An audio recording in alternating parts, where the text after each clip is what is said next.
at the system, here, we need a 50, right? So, well, this is before I check the tracking performance. Okay, yeah, we need to check the tracking performance because the tracking performance, the error is too big. The system itself generate error, tracking error is too big, too high. So we need to reduce that. Now, to reduce that, yeah, it's very easy, right? So you just need to figure out the factor. You know, you're gonna see that this is what I'm saying. You're gonna see that we actually need a two need a phase lead factor for this case. I will explain why later. Okay, so we assume the controller to be used is in this format. Okay, you can see K multiply T1s plus 1, T2s plus 1, T3, T4, right? Two phase lead factor. Okay, so um, now we first set up the value of the K based on the tracking performance. This it's always like that. So it's easy to figure out that the K value has to be 40. Okay, in order to bring the tracking performance for a unit ramp signal down to the 0.025, right? So this should be easy to figure out. Okay, 40.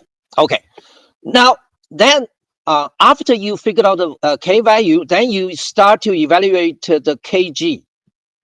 Okay, the Kg. So you multiply the 40 to the G and then evaluate it again. See, well, because you see the 40 is well, it's pretty high, magnitude, added on top of the plant. Okay, in other words, this again 40, it's gonna raise the magnitude plot of the plant a lot. Okay, and you know that if you push the crossover frequency to the right by lifting the magnitude, you got trouble is that the phase margin might be decreased. Okay, so if you evaluate Kg, which is 40G here, then this is the figure here. Then you find out that, phase margin is what? It's a minus 35.3 degree. Minus, okay? The system becomes unstable, okay? And also, not surprising, you're going to see the gain margin is negative 16.5 dB. Okay, so the margin itself says very clear.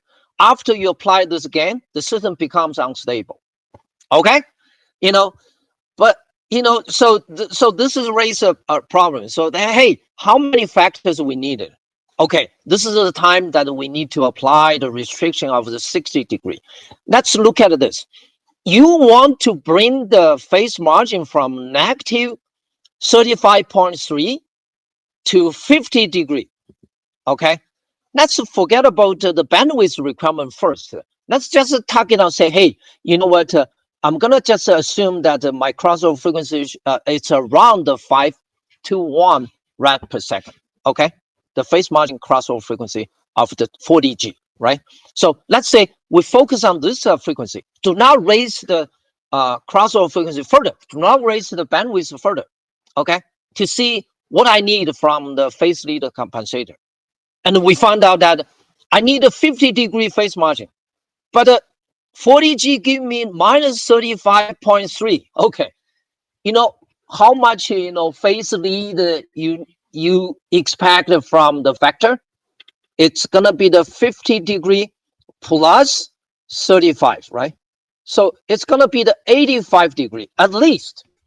And this is, don't forget it, we have not added allowance on that. If you add, let's say, 8 degree allowance to that, on top of that, then you're going to need 93 degree phase lead from the controller. Can you do that with one factor? No way, because we have the 60 degree restriction, right? One factor, one phase lead factor, the maximum it can provide is, should be less than 60 degree, okay? Anything exceed 60 degree, you're gonna have some problem, either physically or numerically.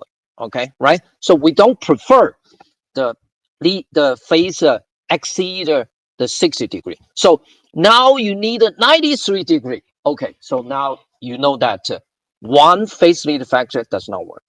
You need a 2. Okay. If you use 2, then you're gonna have a space to play is 120 degree. That's gonna be good, should be good enough to provide, to compensate this uh, desired, the phase, right? Okay, so now this is the reason that why we need 2 phase leader compensators for this example. Okay. Well, the question is that, so it is clear that we need a compensator controller like that. Okay, but the next question is that how are we going to design it, right? How are we going to design it, right? Okay, yeah, okay. So yeah, the design, becomes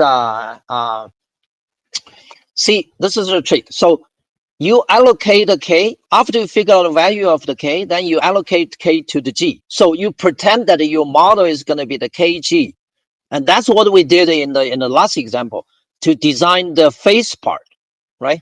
To design this part, right? So okay, but if you have a double factor, you know what? You have to set up a intermediate goal.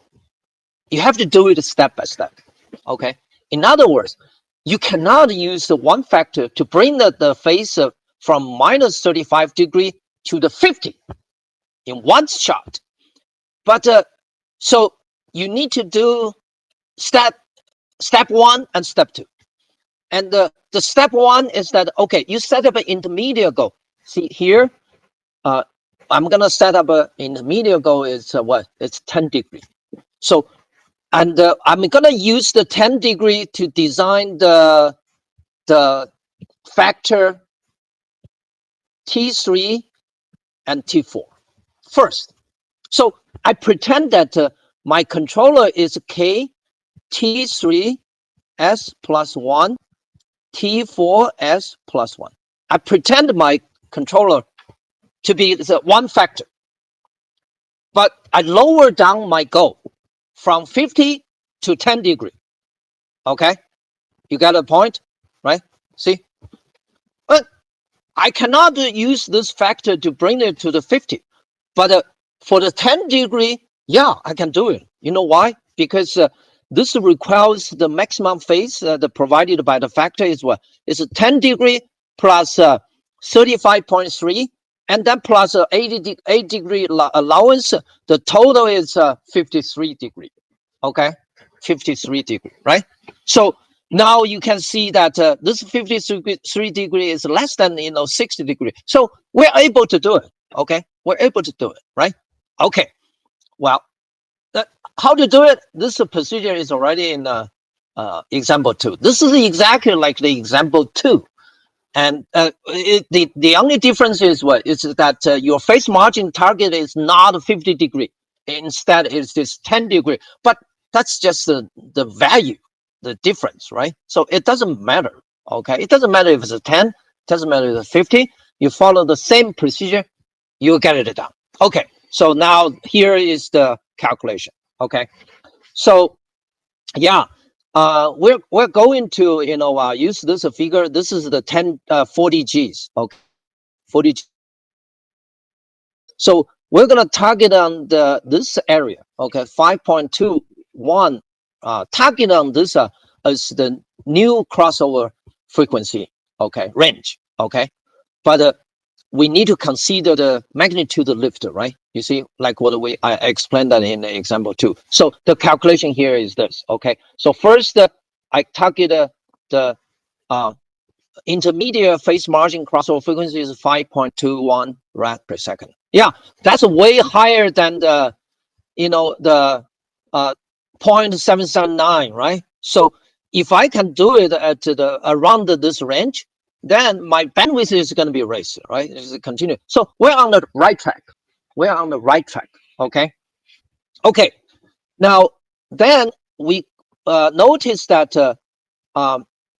for here.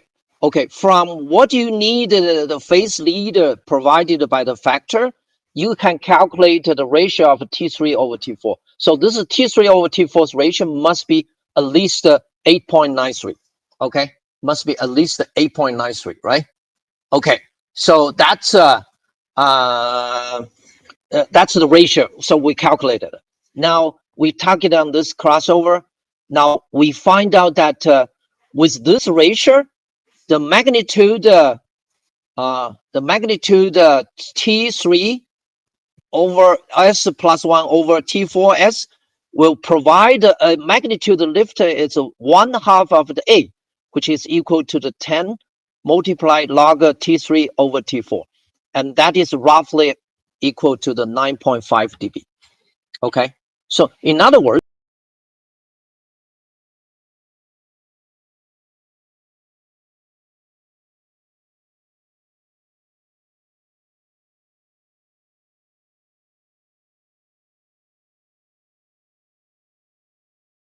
0.5 dB magnitude, right? Okay. Okay. So, but you want to, the crossover frequency happens at the peak frequency, right? See, this is the magnitude lift at the peak frequency of the phase lead compensator, right? So you want the crossover to be right at the peak frequency, then you have to make sure that at that peak frequency, the magnitude provided by the kg, which is here, okay, it must be equal to negative 9.5 dB, right? Then they can cancel each other to have the 0 dB, right?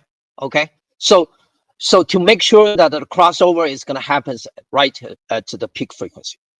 Okay, so based on this number, this is exactly the same as the example 2. Okay, so based on this number, you can calculate, continue to do the calculation. Okay, so you're gonna have this equation set, and after you this is a very tedious process. Okay, to to get a polynomial equation down from this log equation, right? This is a log equation, right? So after the manipulation, tedious manipulation, then eventually we find out that the polynomial equation about the crossover, about the peak frequency, is equal to this. It's like that, right? Okay, then we can use MATLAB to solve. You have to use MATLAB to solve that. Okay, so we solve the solution is 7.94 rad per second. Okay, see, higher than the 5.21. Okay, like what I said, when you target on the 5.21, you did not consider the magnitude lift up provided by the factor, the phase lead factor, right? So after you apply the phase lead compensator, you're going to leave the plot further, so you're going to push the crossover frequency continue to the right. So not surprised you're going to see the crossover frequency. It's now solved now at the 7.94. Okay, high is fine because we have higher bandwidth. So this is the right track, right? Okay, so you have this peak frequency solved, and the T3 over T4 is 8.93, right? So you can calculate this peak frequency. It's going to be equal to the 7.94. So from this equation, you can find out the T4 is going to be equal to the 0.042. And then correspondingly, T3 is going to be equal to the 0.375. Okay, so now you design the factor, the first factor, okay? T3, T4, out, okay? Okay, so now we need to validate it, okay? See what exactly, how much exactly the phase margin is gonna be brought to, okay? Okay. We target on the 10 degree, okay? But like what I said, you have to validate it. It depends on several, parameters, like the allowance, okay? It could also affect your final result. So you have to validate anyway, okay? You have to validate anyway. So then we evaluate this factor plus Ci of S kg. Okay, put this factor together with kg, and then we're gonna draw its Bode plot, and then this Bode plot is here. Okay, so this is exactly the K T3. Oh my God, T3, T4, and G. Okay, so this plot is this value. Okay, it's evaluated for this model. Okay, and then we find out that the phase margin, well, it's smaller than what we expected. Okay, but that's fine because this is an intermediate goal. Okay, so it's not going to be a fail. You don't need to repeat this process. The good thing is that it does bring the phase margin from negative from minus 35 degree to a positive 2.38 degree. Even if it's small, but it's positive at the crossover frequency 7.94. Okay, and the gain margin, you see right now it's gonna be the 1.19 dB. Well, you see, after we apply the K, the gain margin becomes negative, right? It was the negative 16.5, right? But now the gain margin also becomes positive, right? Okay, which is good. Okay, and what does this mean is what? Is that after you apply the first factor, your system becomes stable. Okay, your compensated system here, here is stable. Okay, it's a stable, right? Okay, so you got a point here, right? Okay, so yeah, then like what I said, this is the intermediate goal. Okay, this is not the final goal, but we still need to go towards the final, right? Final goal here. Okay, we need a 50 degree. Now, then how am I gonna? I still okay. You see, I'm only use the one factor, right? I still have another factor to go. I still have some bullet, okay, in hand, which is this factor. I cannot use K anymore. I cannot use this factor anymore. K and the T3, T4 factor all gone. Okay, because we already set it up, design it out. All right, so we cannot use it anymore. The only bullet left is what is T1, T2. So now you're gonna design the T1, T2, but your starting point is what? Your starting point is this. You see what I mean? Okay, your starting point, it's no longer G, right? Kg. Instead, it's gonna be the T3s plus 1 over T4s plus 1 multiply Kg. That's your starting point. And you, with this starting point, your phase margin is gonna start from the 2.38 degree to the crossover 7.94. You see what I mean? Okay, right? But this is much better than what? Than the minus 35 degree, right? Okay, this is much better than the minus 35 degree, right? That's too much, okay? You can't, but right now, at least the phase margin is positive. Your system is stable already, right? Okay, so then the problem becomes that how you can design the T1, T2,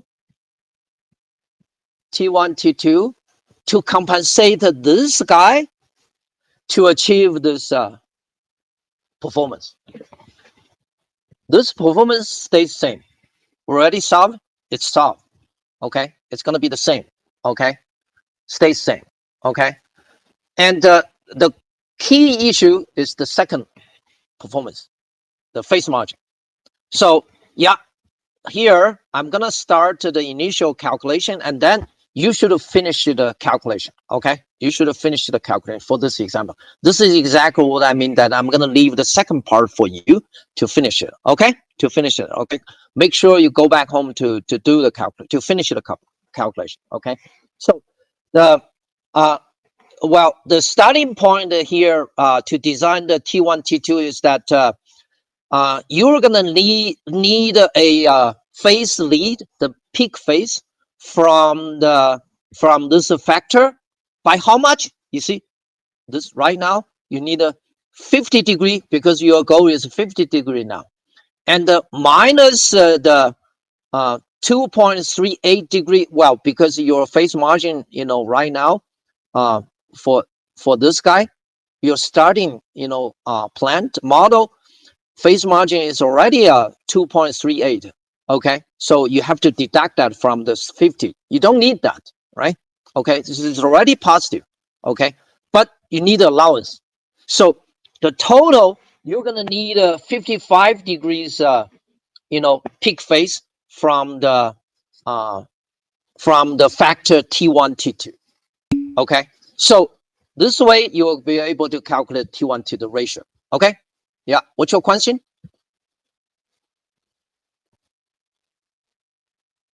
Yeah, well, Andre, don't worry about that. Because I added this example into the notes. I will update that notes and post it on the website. Okay. Yeah. Okay. Okay. So now, you are clear about what you need to do left. I mean, the job left, it's to finish the design of T1, T2, right? So you're clear about what you need to do, right? So you have the starting point with this figure, which is this figure here, starting point here, and then you're gonna. Oh, I'm sorry. No, the starting point is this figure. Okay, this figure. This figure is the K T3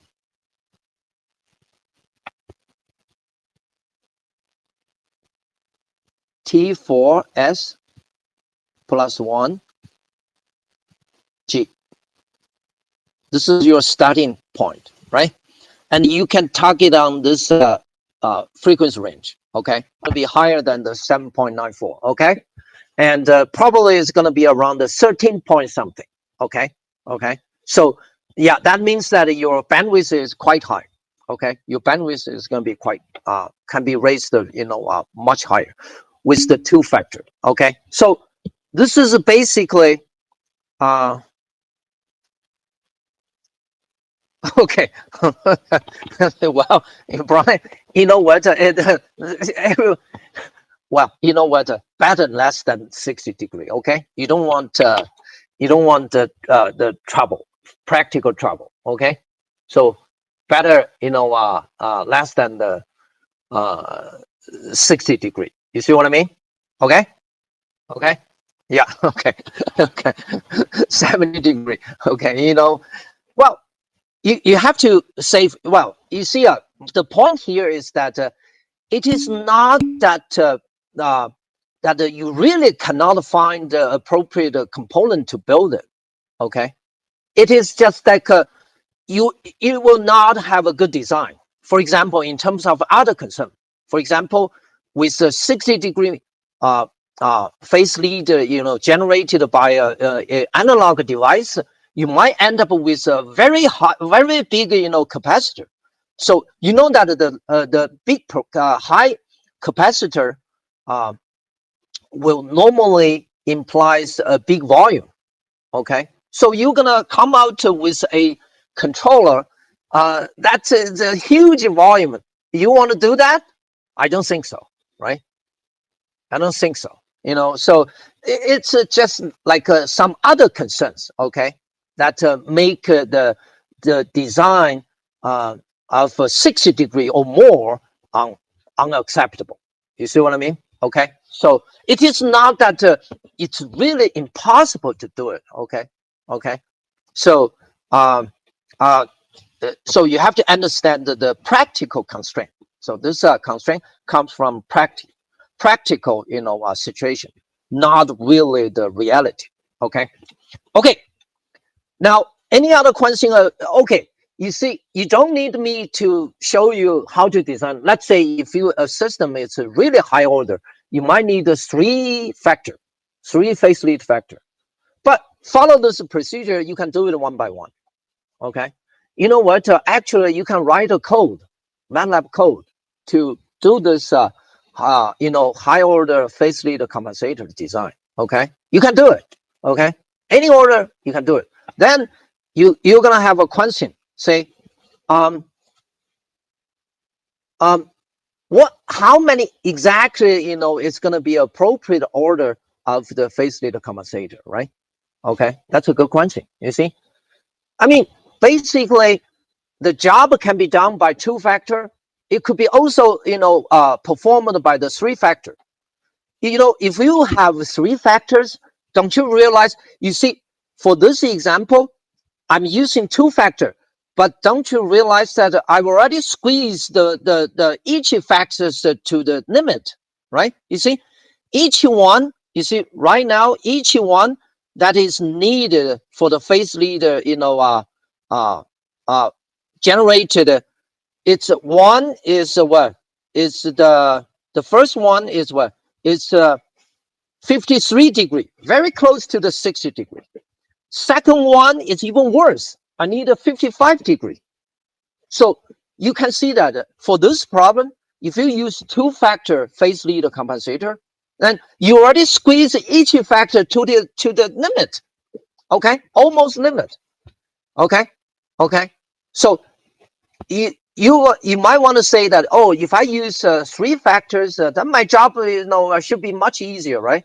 Each factor's burden is going to be lighter, right? You're right. Okay, but don't forget it. If you use the 3 factors, then you end up with the controller's order is going to be high, right? So right now the controller order is 2. Okay, and if you use the 3-factor, your controller order is going to be 3. Okay, so then you're going to see what exactly you needed, right? Okay, normally we don't like the controller order exceeded the order of the plant. Okay, normally we don't like the order of the controller that exceeded the order of the plant. Okay, at most you should come out with the same order of the controller as the order of the plant. It will be a good design. Okay, the lower the controller order, the better. Okay, the lower the controller order, the better, because it means that you're gonna use less resource. Okay, you're gonna use less resource. Okay, it means that you're gonna use less resource. Okay, so that's why we always try to reduce the order of the controller. So if I can solve the problem with a low order, I will go for it.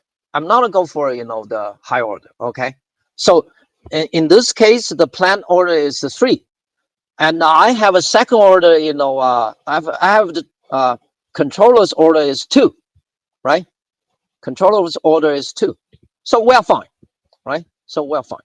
Okay, so this is one issue that I want you to know. Okay, I want you to know. This is about the practical design. Okay, now, second thing, I actually had an explanation here. Okay, so I'm not quite sure if you read this or not. Okay, you see, this is related to the requirement of the bandwidth. Okay, so we said that we want the bandwidth as high as possible. Then I did not say, I said there's a way, if you keep adding the factor, you can see, from this design procedure, if you keep adding the factor of phase lead, then you will continue to raise the bandwidth, it's high and higher and higher. Okay, then what's the limit, right? Does it make sense for us to always to create something that with a high bandwidth? You know what? Actually, this is again a practical constraint. Okay, the bandwidth, how high you want the bandwidth to be, it really depends on your plant, what kind of plant you're gonna have, and the plant itself is a capability to respond. Okay, you don't want to have a higher bandwidth, but this high bandwidth is only on paper. Okay, but when you imply this kind of a control, yeah, your controller can generate a very fast response, but your plant cannot respond. So you waste the bandwidth. Do you see what I mean? So the practical bandwidth has to be curbed by the physical restriction of the plant. Okay, now depends on what kind of plant you're going to have. Okay, for example, normally if you have an electronic system, electronic systems bandwidth tends to be high. Okay, because they have much less inertia. Okay, but if you have a mechanical system, okay, if you have a mechanic system, then what? Then you cannot raise the bandwidth too much. Why? Because mechanic systems bandwidth response capability to response is normally low, because they are, maybe you're dealing with the metals, or you're dealing with the heavy bodies, so you want them to respond faster, they just simply cannot, right? So in this case, even if you have a faster controller, okay, you design a faster controller to make the bandwidth, oh yeah, based on the calculation, I have this much. But once you implement it, you won't be able to get that kind of bandwidth. Okay, so this is something that you need to know. Okay, you need to know that the practical bandwidth is always constrained by what? By the physical plant's nature. Okay, the nature of the material, the nature of the design, the nature of the structure, they can all affect the capability to respond. Okay, so they will also pose a restriction, the limit on what kind of a bandwidth you can achieve. Okay, so this is two things I need to bring you to for your attention. Okay, so that you will know. Okay, you'll be knowledgeable. Okay, when you do the design, this is the issue you need to consider. Okay, okay. Otherwise, you're gonna be how to call that, the novice. Okay, people is gonna call you novice. Okay, so you're not an experienced designer, right? Okay. Anyway, okay. So any question about this example before I move to the next content? Any question? Yeah, you can ask questions. Okay. Any questions? Already. Any questions?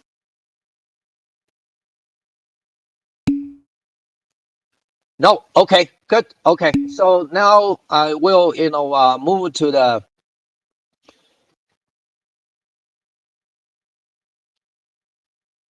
Yeah, well, you see, I explained that. Well, I just explained the bandwidth, right? Okay, issues, right?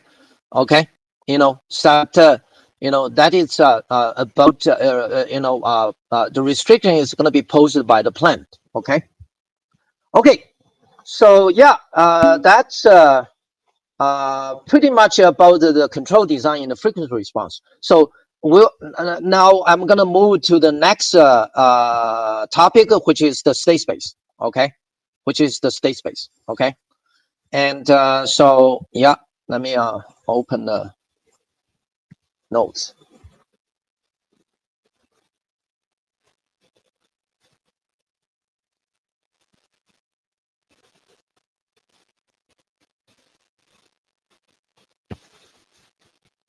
Okay, so yeah, I'm gonna stop the sharing for this one, and then I'm gonna share this note. Okay, can you see the notes?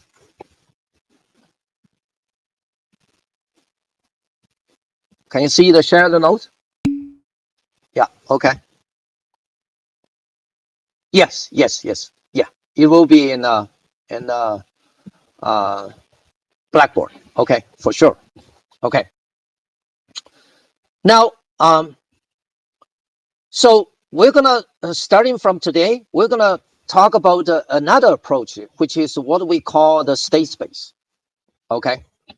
Okay. The state space, it's another way to model the system. The state space approach is also related to the transfer function approach. You're going to see the relation between them. Okay. So the state space, it's a very nice approach. And actually, it has a lot of advantage versus the transfer function. Okay, so you got to realize that. So that's why we need to know that. Okay, we need to know this state space approach. Okay, the state space approach, it's actually it's characterized by a very important concept that is called state variable. Okay, the state variable. Okay, the selection of the state variable for the system, and this is a very, very important concept in the state space approach. Okay, now mathematically we normally can have a comparison of the transfer function model and the state space models in this way. Okay, see, the transfer function model, mathematically we normally call it a black box. Okay, because you see, in the transfer function case, you're going to have a transfer function model, right? Transfer function is what? Ratio of two polynomial, numerator denominator polynomial, right? So that's a math. So you actually don't see what's going on for the internal variables structure. So that is why we call the transfer function approach is a black box approach. Okay, so we are focused on its input and output and response to deduce what's going on inside, right? Okay, this is what we have been doing so far. Okay, now for the state space approach, this is a different, because the state space, or like what I said, the state space approach involves a set of variable, critical variable from the system, right? So this is critical variables are very important to describe the behavior of the system. Okay, and not only that, because we have this kind of identify this set of variables, so the model actually is going to be developed based on this state variable. Okay, since you have a model, you have a clear, identified state variable, then definitely mathematically the structure is clear, which is built in the so-called state space model. Okay, so the state space model, you can see that it's always in the format for a linear time invariant system. Okay, we only deal with a linear time invariant system, or we don't deal with the nonlinear system here. Okay, so for the linear time invariant system, the state space model is gonna always take the format of this. Okay, and this model actually involves four matrix, which is A, B, C, D. Okay, and so that okay, when you say you want to use a state space model to describe a system, you basically need this two things. One thing is that what exactly is going to be the state variable. Okay. Second is that what is going to be the ABCD. Okay. So if you can answer these two questions, and then your job to model the system in state space is done. Okay. So first, identify the state variable. Okay. Second, find out this matrix ABCD in this format. And did you notice that the first equation is a differential equation? Okay, so this is the left-hand side is what? It's the derivative of the state variable, right? It's the derivative of the state variable. Okay, and that makes sense because this one is basically telling you that okay, you know what? If you know the value of the current state variable, okay, you see, this is the value of the current state variable. This is what? This is your control input. Control input is here. Okay, same control input, right? Okay, and if you know this two value, if you have this model built up, then what? You can use this value to predict the derivative of the state variable. That is really nice, right? Okay, that's what this model means. Okay, so that you will not only know what happens currently, but you will be also know what is going to happen next, because you know the derivative value, right? Okay, see, so that is the advantage of this model. So when we say we're trying to build a state space model, we always go towards this direction. Okay, identify the state variable, calculate its derivative to see if they can be expressed in terms of the linear combination of the state variable and the control input. Okay, if you can do that, then your job is done. Okay, now the second equation, you see, is linked to the output y. By the way, okay, I draw this two figure here. Transfer function, we already know how to do that with the input, with output. But the difference is that the input is Laplace transform, output is also Laplace transform, right? That's what we did in a transfer function model case. Here, you know what? You are dealing with the same signal, okay? The signal is the same, okay?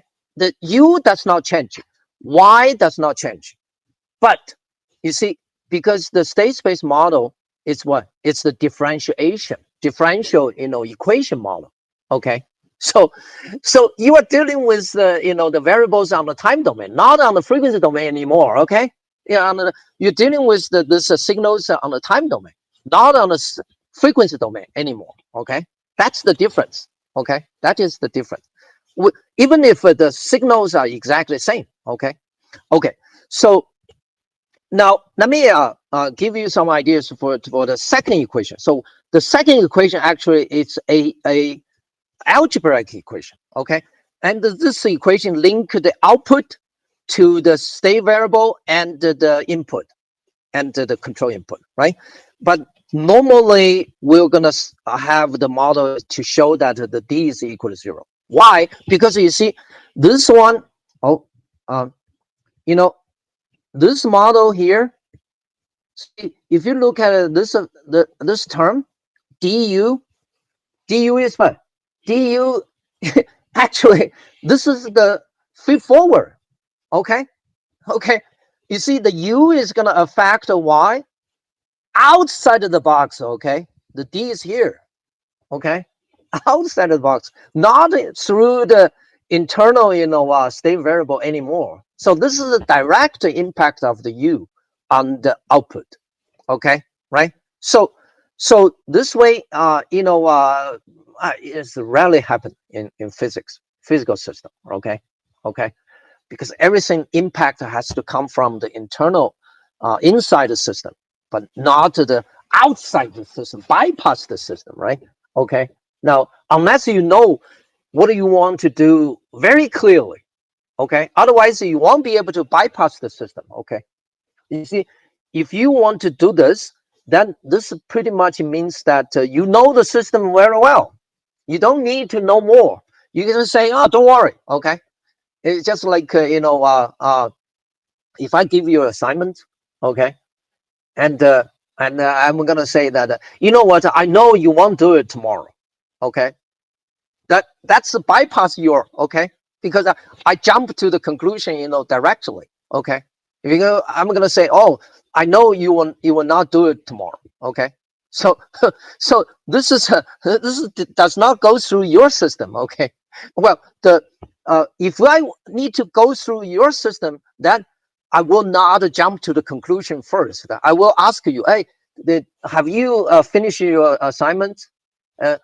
You know, okay? And then you answer me, say, hey, yes, I finished it. Oh, no, I don't.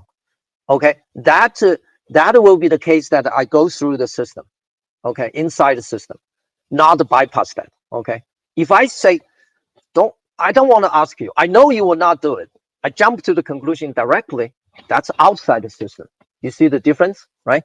So normally, like what I said, this won't happen. So we normally set up this d is equal to 0. So your model is going to be only involves the 3 matrix, which is the ABC, okay, which is the ABC, okay. Okay, so yeah, let's see. Example, okay. We use the example to tell you how the state space model could be built, okay. Example. The first example is a circuit example. Now we know this circuit example very well in a transfer function case, right?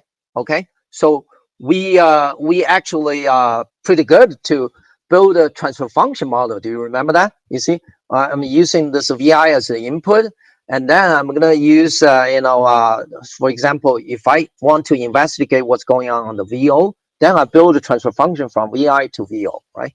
Okay. So now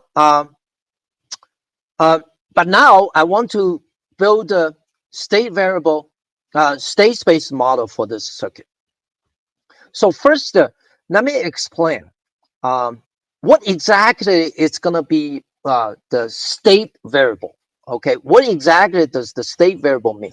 Okay, so let's look at this system.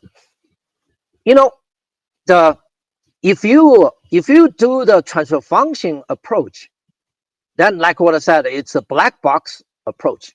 So you have the VO here, you have the VI here, and the only thing you know is the VI and the VO. Okay, you don't know anything else.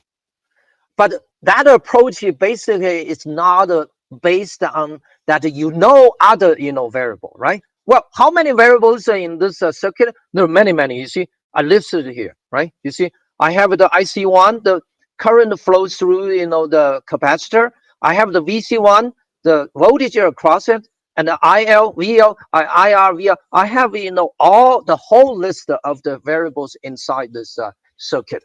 But if you use the conductor transfer function approach, you actually do not need to know this. Okay, you just need to know what is the input, what is my output, then what kind of input signals you're going to be tested this system, and then what kind of a response is going to be generated, and then through this excitation response pair, then you try to deduce what's going on, right? Okay, this is what we did in a transfer function model. But now in a state space, this is different. Now you need to deal with all of these variables. Okay, then a good question here is that, yeah, I know in order to understand the behavior of this system, and the best case is that I know every state variable's information, right? Okay, yeah, that's a very natural and generic thinking, right? Okay, but is it necessary? Yeah, it's not necessary. Okay, it's not necessary. Gut feeling tells you that it's not necessary. But then if you answer it's not necessary, then my further question is going to say, okay, since it's not necessary to know all of this variable, will some critical variable exist so that we can understand the whole circuit's behavior through those variables? Listen to me very carefully. Okay, here the key word is that the critical variable. The critical variable means that you actually can deduce the whole system's variable from this subset of variable. Okay, we don't know at this moment. We don't know yet which one is going to be critical. Okay, we don't know yet, but our intention is like that. You say, okay, I'm going to try to identify a subset of the variable. Okay, and then try to build a state space model on this variable, and then from this variable I can deduce every other variables in the system. Okay, you know what? Mathematically, there is no formal definition for the state variable. Okay, however, we can unofficially tell you that what exactly constitutes a state variable. Okay, you can say a state variable is a set of critical variable that based on the state space model of this variable, you can deduce all other variables information. Well, this is not a rigorous statement. Okay, what do you mean by deduce? How to deduce? Yeah, you see, we give it a more rigorous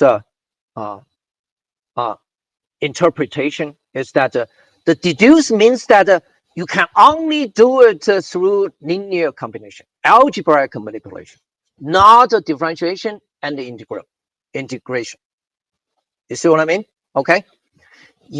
When we say you can deduce all other variables information from this sets of critical variables, I mean that you do it only through the algebraic manipulation, not the differentiation, not the integration. Okay. Okay. If you have to do it through the differentiation and integration, that doesn't count. That means that the variable you choose is not going to be enough. You need a more critical variable. You see what I mean? Okay. Okay. So if you anytime when you find out that the system's variable, it can only be deduced through differentiation or integration of the critical variable that you choose, the state variable you choose, then this means that the state variable you choose are not enough. Okay, you need to find more. Okay, okay, okay. So we only attribute the manipulation deduce to deduction to what? To algebraic manipulation. Okay, linear combination. Okay, so now let's see it. Okay, you know, so we can see. So then, for the circuit, now, how to choose this critical variable? Yeah, you know what? I can tell you a straightforward selection of the state variable. Okay, this is solely based on the experience. If you want to tell me that what is the reason, what is the rationale, I honestly tell you that no, I can't. Okay, I cannot give you a reason, analytically, mathematically. Okay, but this is solely from based on the experience. Okay, so anytime when you see a circuit system, okay, then you know what? You know that IL, this variable, is going to be state variable. Okay, critical variable. Okay, velocity, voltage across the capacitor, we have two, VC1 and the VC2. Okay, so VC1 and VC2 are also state variable. Okay, so the capacitor voltage, inductor current, these are natural state variable. If you choose these variables, as the state variable, you won't get it wrong. Okay, for circuit, you won't get it wrong. It's always like that. Okay, now anything more than that, no. This is good enough. 3 is good enough for this circuit. Okay, okay. So this means that if you want to count how many state variables for a circuit, you just need to count how many capacitors and inductors inside. Easy, right? Okay. Resistor doesn't matter. Doesn't matter. Put it aside. I don't care about how many resistors inside in a circuit. Okay, it doesn't contribute to the state variable. Okay. In other words, if you choose IR or VR, a state variable, that is not going to be a good choice. Okay, so the good choice is VC1, IL, VC2. Okay, period. Okay, do not ask me why. Okay, for the circuit, it's always like that. So you just need to count how many capacitor, how many inductor in that circuit. Then you come out with the number of state variable needed, immediately. Okay, and also you choose the capacitor, voltage. You don't need to choose the IC1. Okay, voltage is enough. Okay, you only choose one. Okay, you choose IL, the inductor current, not the VL. Okay, not the VL. Okay, and then the VC2. Then you're done. Okay, then your job is done. Okay, so yeah, so now we can see that our state variable is gonna be, what's that? What if there's no caps? So I cannot see your message. What if there's no capacitor or inductors in the circuit? Okay, okay, So what do you think, Brian? Okay, in this case, okay, let's say, what do you think in this case, Brian? Yeah, this is in this case, Brian, it's not a circuit can be simplified. It is just the relation is simplified. Okay, let me just use this example to tell you. Okay, Brian, you see, if I don't have the inductor, don't have the capacitor, don't have the capacity here, only a resistor here, what are you gonna do? This is Ohm's law good enough, right? Right? Ohm's law good enough, right? You don't even need a differential equation, right? Okay, so the situation becomes very, very, very simple, right? Very, very, very simple, right? Okay, so in the case that you don't have the capacitor, don't have the inductor, the situation is so simple. It's not worth our attention, okay, to use the state space. You see what I mean, right? Okay. Okay, so now it is clear that we are going to choose the VC1, IL, and the VC2 as my state variable. Okay, then I'm going to form a state variable vector of this three. Okay, so let me see. I'm going to be consistent with the later. Okay, so VC1, VC2, IL. Okay, I'm going to pile up the order. Okay.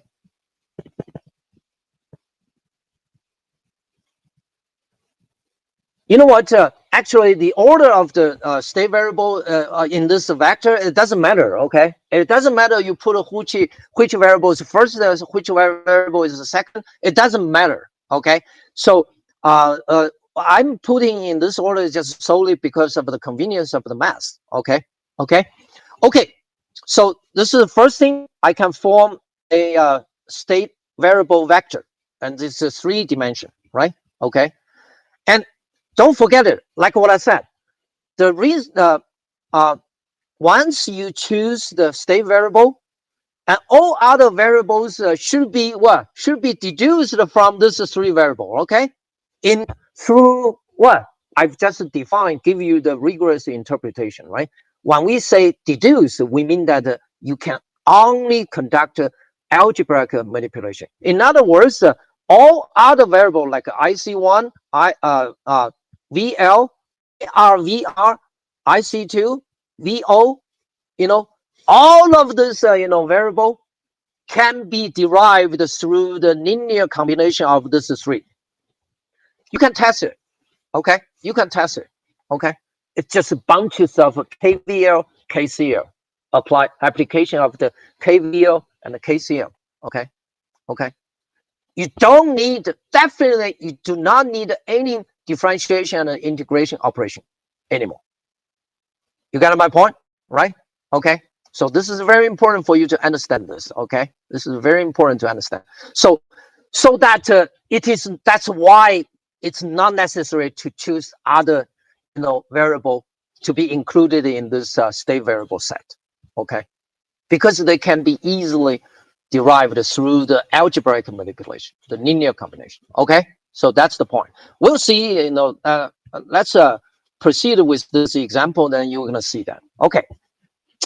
Now, yeah, the starting point is still it's still the first principle model, right? Because you see, the circuits is you can have a transfer function model, you can have a state space model, you can have various kind of modeling approach, but the very much unchanged model is what is the first principle. That no other, you see, the state space is not the first principle. Okay, it's not a law. Okay, it's not a law. Okay, when we say the first principle model, it's a law, right? It's built on the law. Okay, and you can't ask for the rationale anymore.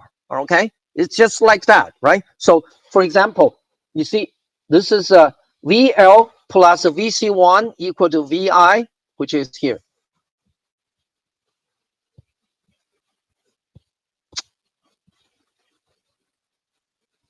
See, this is the VL, this is the VC1, right? Okay, no, this is the IL, well, see this equation, It's here, you see, VI.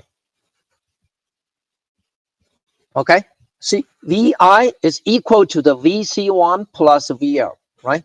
That's based on what? That's based on the KVL, Kirchhoff's voltage law, right?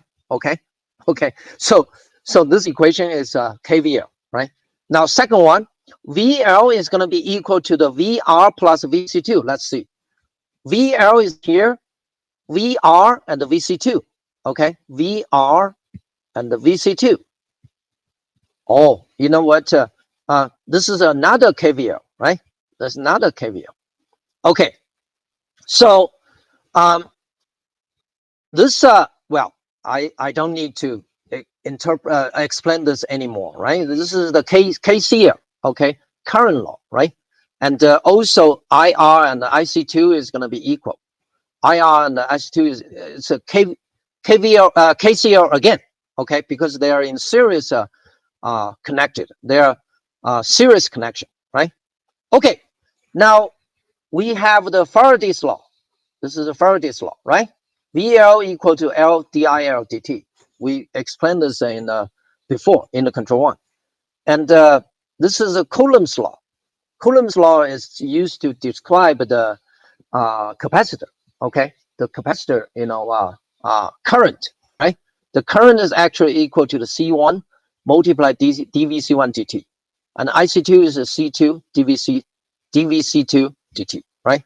Okay, so yeah, it is clear that our intention is to find out the expression of x dot, which is equal to the VC1 dot, VC2 dot, and the IL dot.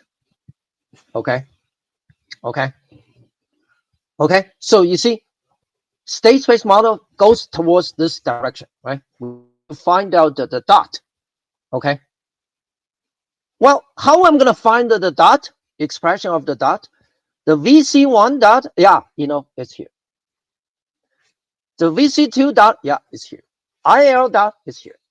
That's coming from the law, right? Oh, you know what?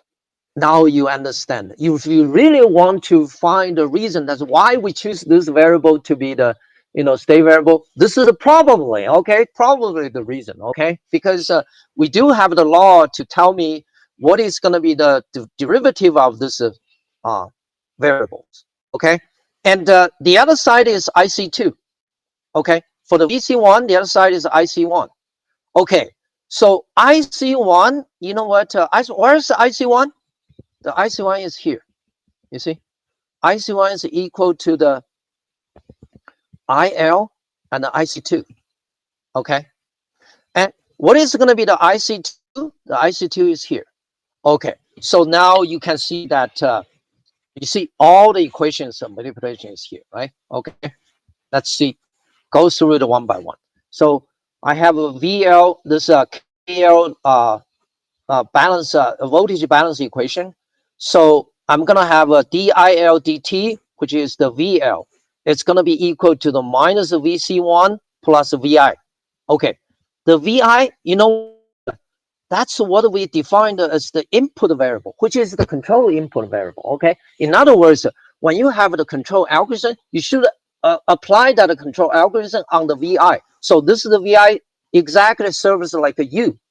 Okay, so you can see from the first equation, I find out IL dot equal to minus VC1 plus VI. Okay, VC1 is what? VC1 is my state variable. You see? So this equation is exactly like what I expected. So I have the derivative of the state variable, but I express that the derivative in terms of the linear combination of what? Of a state variable. In this case, only one involved. Not all of them is going to be involved, right? Okay, but that's fine. Okay, if you miss the other two, that's fine. Okay, one is good enough. And the other one is what? It's a U input. Okay, so if you want to reorganize it, then this is becomes the DIL dot equal to IL dot equal to minus 1 over L VC1 and plus 1 over L VI. You see, this is the linear combination, right? Okay. Okay. Now, for missing the state variable, you can use 0 to bring it back. So you add a 0 here, and then you add another 0 here. This is the VC2. Okay, right? You have the 0, 0, right? Okay. So you're allowed to do that. Okay, you're allowed to do that, right? Okay. So this way you pretend that this IL dot actually it involves all of the state variable. Okay, pretend. Okay, and plus the what? The control input, VI. Okay. Okay. Now, for the second equation, you can do the similar. You just reorganize it and try to find out what is going to be the expression, right? So you can see eventually you can derive the dVC2 dot is going to be equal to the minus VC1 minus VC2 plus VIT. Yeah, once again, you can see you have the VC2 start, the derivative. And the right-hand side is what? It's the state variable and the control input. Okay, so you are fine. Okay, you're fine for this equation. Okay, so this is the first state variable equation. This is the third, well, because I pile up VC2 in this, oh yeah, the second, okay?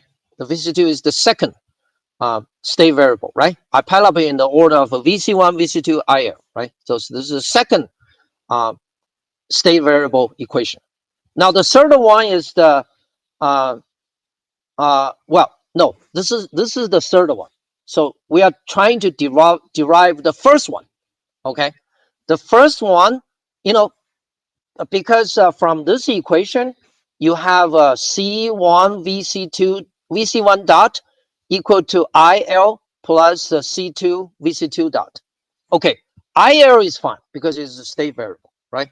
Okay, but now you are involving a derivative of VC2 dot. Wait a minute, okay? Just before you start to worry about that, you already derived the VC2 dot here, right? In terms of the state variable and the control input. So you just need to simply substitute this expression here, right? Okay, so that you're going to have IL plus 1 over R and minus VC1 to VC2 plus VI2. Just submit this in. Okay, right? Okay, so this way you are going to have the first state variable equation down. So 1, 2, 3. All of that. Yeah. You can reorganize them in a nice way like that. Okay, you see, this side is what? X dot.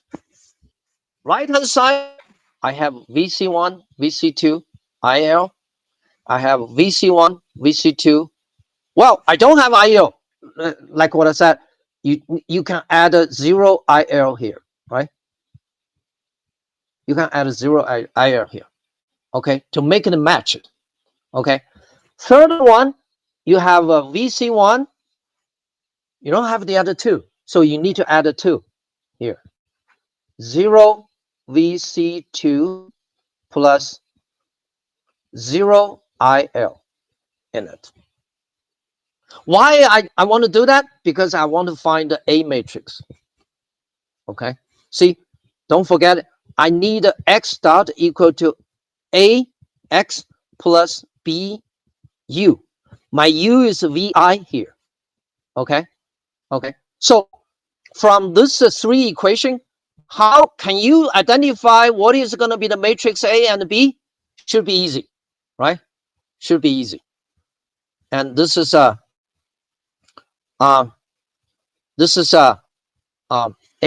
Let me identify it for you. Okay. So this A is going to be equal to minus 1 over RC1 minus 1 over RC1 and 1 over C1. Okay, you see here, here, and here. Okay, multiply x, right? Multiply x. It's not bad. Multiply x. Oh, come on.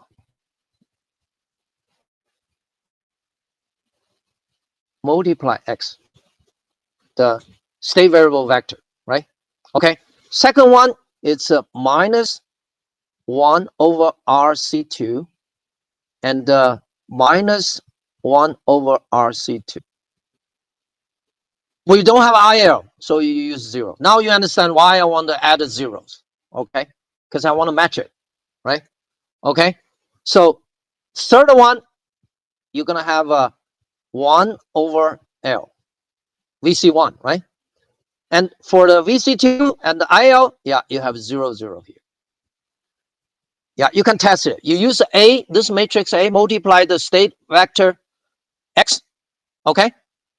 You will get this equation. But BU, so B is going to be equal to, that's very easy to figure out because I choose the U equal to VI, right? Okay, so your B is going to be equal to 1 over RC1, and second one is 1 over RC2, and the third one is 1 over L. See, if you use the B to multiply the VI, it will work, right? It will give you this equation. So from this equation, you can identify the matrix A and B out. And the left-hand side is what? Is X dot, right? So you're done with the state variable equation. You're done with the state variable equation. You got it? Okay. Now, the third one. The output equation, okay? The output equation, because you see, we need to figure out the 1cx plus du, right? And as I said, we don't, well, in this case, you can see it very clearly because any variable is not going to be directly, you know, linked to the VI. You see, the VI, the impact of the VI is added on each variable through the circuit, not directly. Okay, bypass the circuit. Can you do that? No way, right? So that is why you can see that the D definitely is equal to 0. You don't have this term. Okay, you don't have this term. So you only need to figure out what is going to be the C matrix. Well, this is a very trick. Okay, because you know why? Because this Y matrix, it's normally related to what variable you are interested. Okay, you're interested to control, right? See, in this case, if you choose VO, VC2, VO equal to VC2, output variable, and you can choose Y equal to VO. That means that you want to control the voltage across the capacitor. But Y is not necessary to be VC2. Y could be any variable. Yeah, Y could be, you know, the VR. You want to control the voltage across the capacitor, the resistor. It could be VR. Actually, the Y could be any one of this variable. Okay. Y could be any one or more. Okay, one or more of this variable. Depends on your interest. Okay, and not only that, it will also depends on when you could design the control, because you are using Y's information. So if you use Y's information, then normally you need to install a sensor to measure the variables that you try to control. Okay, okay. So in this sense, the Y equation, we call it output equation, but sometimes we also call it sensing equation, because this Y matrix, Y equation represents the deployment of the sensor in the system. In other words, the y equation, how to get the y equation for practical system, it will depends on how the sensor is going to be deployed. Okay, if the sensor is deployed to measure the VC2, then your y equation is going to be equal to the 0, 1, 0, x, because we need to write it down as the linear combination of the state variable, right? So if you only measure the VC2, then the other two variable you don't know, so you use 0, 0. Okay, this vector multiply x, it will give you the VC2. Okay, so just remember, this output equation normally represents the sensor deployment inside the system. It is actually determined by the deployment of the sensor. Okay, for example, if you have a sensor, okay, to measure what? To measure, let me explain this point, okay. Finish this one, then we're going to wrap up the class, okay? So let's say if you do have a sensor to measure VC1 and plus VC2, the sum of two variable voltage, okay? Well, don't ask me physically if this kind of sensor, exists or not, or it has to be exist for sure, right? But here I'm just trying to give you an example. So let's say, assume that you do have a sensor that can be used to measure the sum of the VC1 and the VC2. Yeah, then you can choose this VC1, VC2 as your output signal. Okay, and then your C matrix in this case, can you figure out what is going to be the C matrix? The C matrix is going to be equal to the 1, 1, 0, x. Is that right? You see? So this is exactly what I mean, that the output equation in the state space model normally represents the deployment of the sensor. Okay, it is actually determined by the sensor deployment. Okay, so you have to really look at it, the system, your system. So where the sensor is going to be located, what variable the sensor measured, then you can write down your output equation. Okay, the sensing equation. Okay, so I guess that I will stop here, today, and we'll continue in the next class for this state space approach. I will post this lecture notes on the in Blackboard. Okay, and also I will update that example 3. Okay, in the Blackboard. Okay, now I can take a couple of questions. And do you have any questions? Okay, good. Okay, thank you, Tara. Yeah, you know what? I will schedule a tutorial time for the project. So the tone will be there to explain the situation. Okay, so I probably will be there too. Okay, so I will schedule time. Okay, don't worry about that. Okay, yeah, and okay, good, Andre. Okay, yeah, you'll see more. Okay, you'll see way more. Okay, any other question? No more? Okay.